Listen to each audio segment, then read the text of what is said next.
Aprender de la Biblia a interpretar nuestra vida es el fin de este programa, sobre todo esta temporada donde estamos viendo la interpretación de la Biblia desde los personajes, una técnica específica que nos ayuda a identificarnos nosotros mismos con un pasaje bíblico.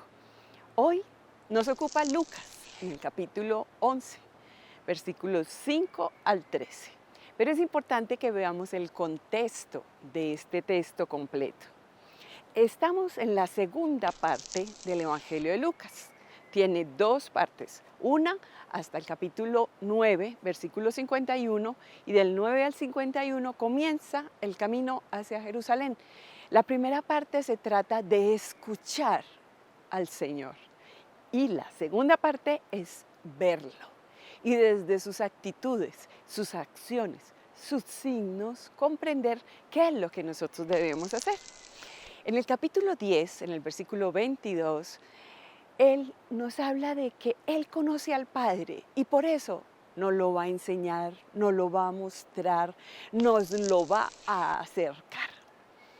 Y luego está el pasaje bellísimo de Marta y María, recuerdan, en Betania, las hermanas de Lázaro, tan amigas de Jesús, y Marta muy preocupada en hacer muchísimas cosas, y María en lo mejor, escucharlo, y desde ahí orar. Entonces empieza ya el capítulo 11. Al empezar el capítulo 11, Lucas, que es maravilloso, dice: uno de los discípulos, al ver que Jesús volvía de hacer oración, le dijo: Maestro, enséñanos a orar, porque es que es Jesús el único maestro interior de la oración. Y la oración es un don, es verdad, a veces. Hacer oración es difícil, pero ¿qué es la oración al fin y al cabo? La oración es desear, escuchar, creer y ver, sobre todo sentir en nuestro interior el espíritu del Hijo que dentro de nosotros nos enseña a comunicarnos de tú a tú con Dios. Pero no es una comunicación cualquiera. Jesús nos enseña a decirle a Dios: papá, papá. Y no como si fuera padre, así con una reverencia impresionante. No, nos está enseñando a decirle Abba, que es papacito, apá, papito, la manera más cercana. Y nos enseña a orar el Padre Nuestro. De manera sencilla lo que nos está diciendo: comunícate de tú a tú con Dios. Pero la oración verdaderamente debemos pedirla. De la manera que oramos es la manera como nosotros nos vamos a comportar con los demás. Porque la oración empieza a ser una manera de ser en el mundo. Pero les voy a insistir en la oración personal, esa que el Señor dice: ve a tu cuarto y en lo secreto ora a tu Padre. Porque es la oración la que personalmente, sin mostrarle a nadie que lo estás haciendo, de conversación, en donde nosotros vamos a crecer más.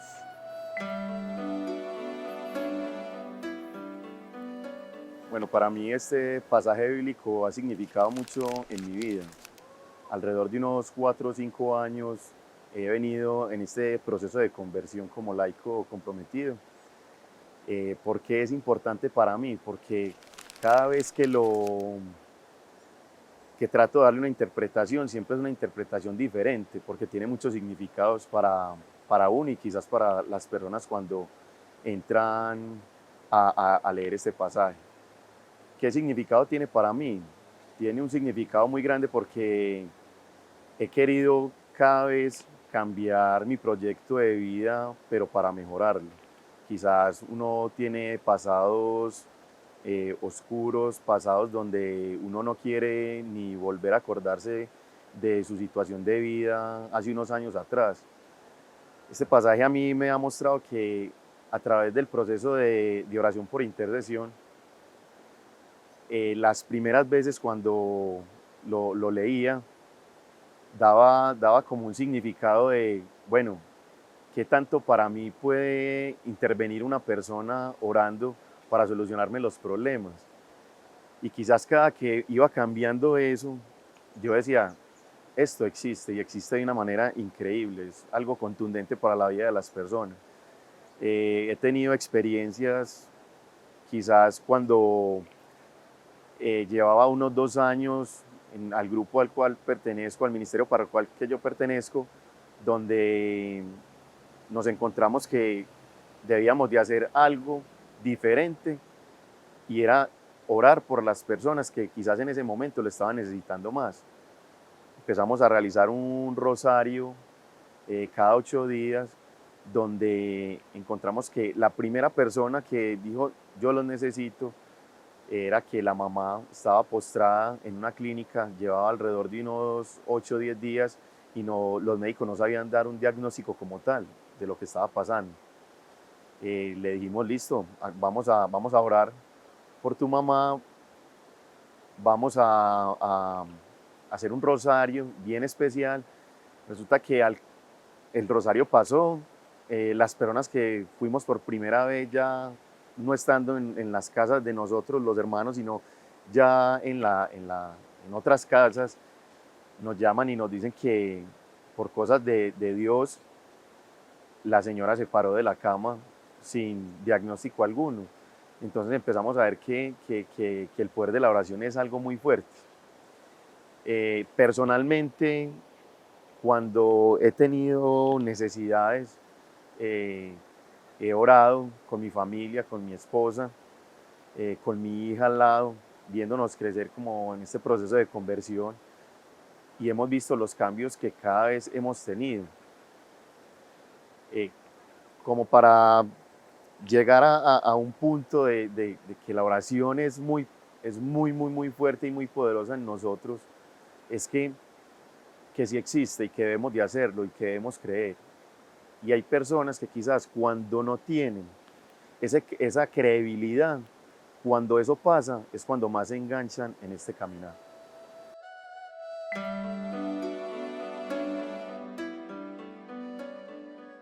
La palabra Padre que Jesús pronuncia con relación a Dios la utiliza en los evangelios 180 veces. Y en todo el Antiguo Testamento solo se utiliza 15 veces. Es muy común para Jesús decirle Abba, papacito, papá, a su Padre Dios, porque conoce esa relación de tú a tú con Él. Cuando nosotros estamos pequeñitos o cuando tenemos hijos, solo recordemos el momento en que nuestro niño dijo por primera vez, papá. Son de las primeras palabras. Miren que el vocablo Abba es muy parecido a papá. Es un vocablo muy parecido. Y esas son las primeras palabras que un niño pronuncia. ¿Recuerdan la sonrisa del papá? ¿Recuerdan la emoción en su corazón? Cierren sus ojos e imaginen ustedes diciéndole adiós, papá. ¿Cómo será su sonrisa? ¿Cómo será su alegría? Nosotros habíamos visto en Éxodo, en el capítulo 33, versículo 1, que Moisés hablaba con Dios como si fuera un amigo, así tan cercano, de tú a tú, como un amigo. Pero, ¿y qué nos pasa a nosotros que decimos que Dios es como si no respondiera, es como si fuera indiferente, es una persona que no atiende mis llamados, que nunca está cerca de mí? Cuando hacemos oración, nosotros somos capaces de reconocer el pecado. ¿Y cuál es el pecado? La lejanía y la indiferencia que nosotros hemos tenido con Dios y que se la devolvemos como si Él fuera el culpable. Cuando nosotros hacemos oración, nos volvemos de nuevo hijos. Y entonces volvemos a donde aquel que habíamos abandonado. Y por fin nos abandonamos en sus brazos. La oración generalmente se habla que es de petición, pero no es la única oración. Siempre se ha hablado de gratitud, de alabanza, pero es como si nosotros hubiéramos limitado la oración y la hubiéramos puesto solo de petición. Pero cuando hacemos oración de petición, a veces podemos tener varias actitudes. Una, creer que es una oración en donde le jalamos la manga a Dios, porque como es indiferente y como no está pendiente de nosotros, para que despierte. Otra, en que creemos que es como abrir un grifo y que corra la gracia. Y después no sabemos si lo abrimos, lo cerramos, nos perdemos. Pero hay otra oración, que es la de estar siempre conscientes de que Él nos habita, de que Él está con nosotros. Y vamos a ver qué es lo que se nos regala cuando nosotros pedimos.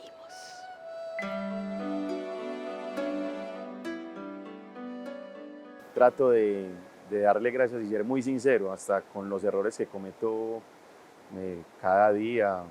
eh, no dejamos de ser pecadores, pero sí siempre pidiendo perdón, dando gracias y orando mucho por las necesidades que cada día se nos presentan. Cuando digo no utilizar mucho los textos en el momento de orar, lo hago de una manera donde le pido que sea muy como Él, que pueda ver como Él, que pueda sentir como Él, que pueda tocar como Él, que pueda tener una vida de visualización como ese proyecto que cada día tratamos de elaborarnos. Así es la manera como oro, que me quite esta coraza, que me deje ver con mucha fe, que me deje ver con mucho amor, que sea siempre una persona con un mínimo, así sea, de humildad para ver a los demás en las dificultades, en las tristezas, en las alegrías.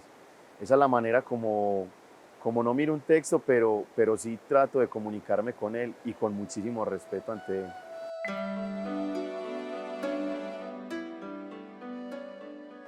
¿Qué dice Jesús? ¿Qué tenemos que hacer? Primero nos enseña el Padre Nuestro y luego nos da una clave. 3 palabritas prácticas. Al que pide se le dará, al que busca encontrará y al que llame se le va a abrir. Dios nos va a dar todo lo que nosotros necesitemos. ¿Cuánto más les dará a ustedes su Padre del cielo, que les dará completo el Espíritu?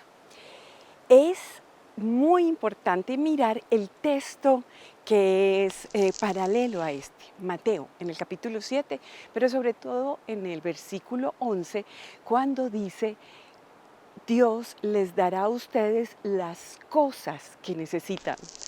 Y para Lucas es muchísimo más importante que Dios nos dará a nosotros el Espíritu.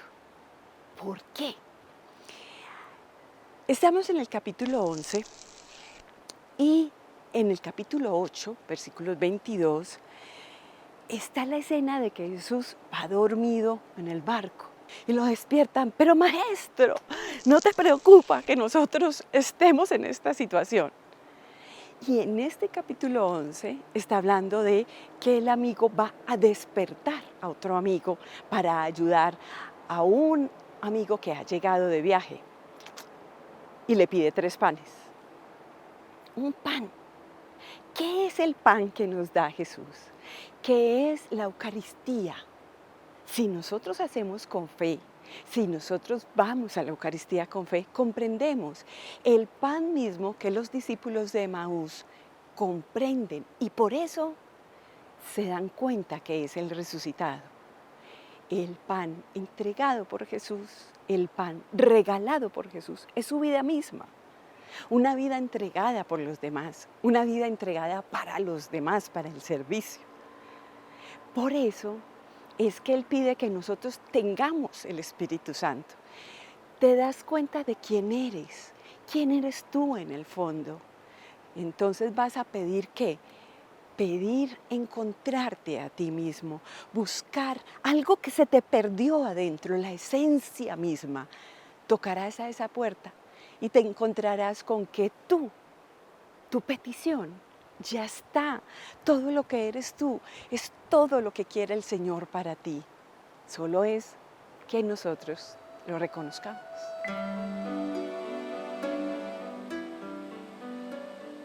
Al hablar con Él, siento que cada vez mi corazón va cambiando, se va alimentando de una paz interior, buscando esa salud en todo, pero también esa salud familiar.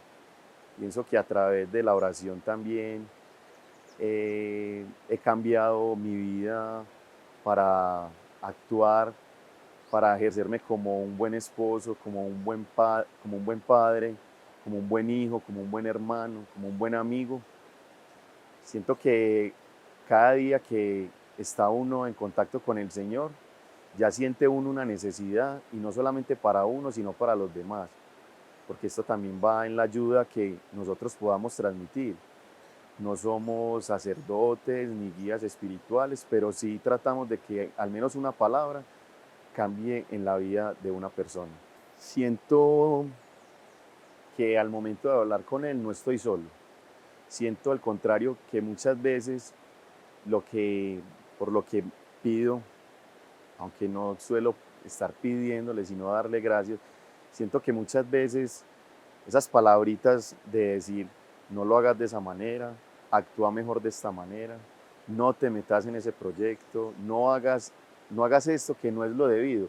Entonces esa es una manera de saber que uno no se encuentra solo al estar uno hablando como en el aire, no. Al contrario, siempre he tenido esas respuestas. Quizás hoy por hoy las respuestas han sido tan contundentes para la vida mía que por eso estoy aquí, estoy en este proceso, que es un proceso donde uno ve muchas espinas, pero al quitar esas espinas uno ve que cada vez se acerca más a ese pétalo de esa rosa, donde es duro, pero caminar al lado del Señor es algo hermoso, es algo bonito, es algo que genera un cambio en nuestras vidas.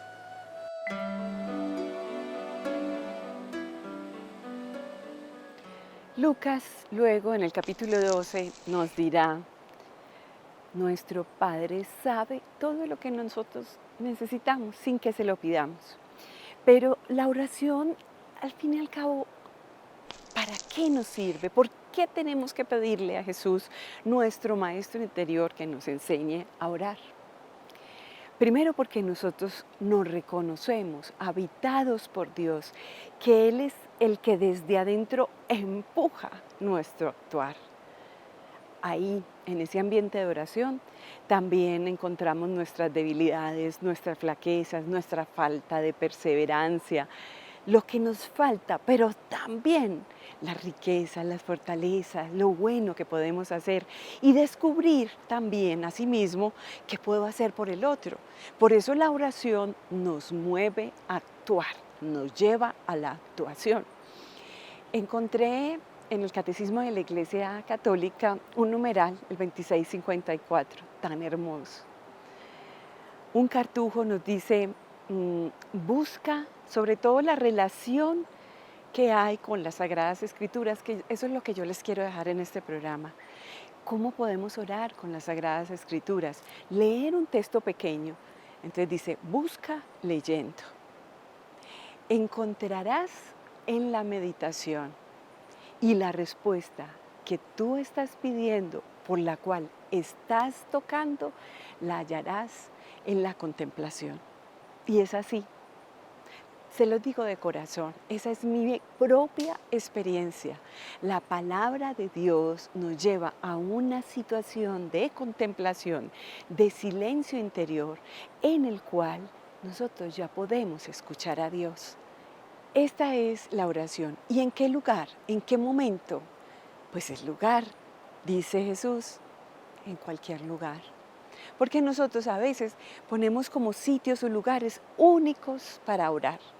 Pero es que nosotros nos tenemos que ir al Santo Santorum, a ese interior nuestro, ahí donde nos habita Dios, para que nosotros podamos tener la voluntad para trabajar y para seguir adelante.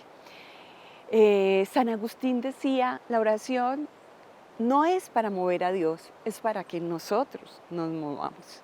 Y San Ignacio dice, haz todas las cosas como si todo dependiera de ti. pero confía como si todo dependiera de Dios. ¿Qué vamos a pedir entonces según Lucas? El Espíritu Santo, para que nos demos cuenta quiénes somos, qué necesitamos, si necesitamos cosas o realmente lo necesitamos es a Él en nuestro corazón, para que nos diga qué somos verdaderamente.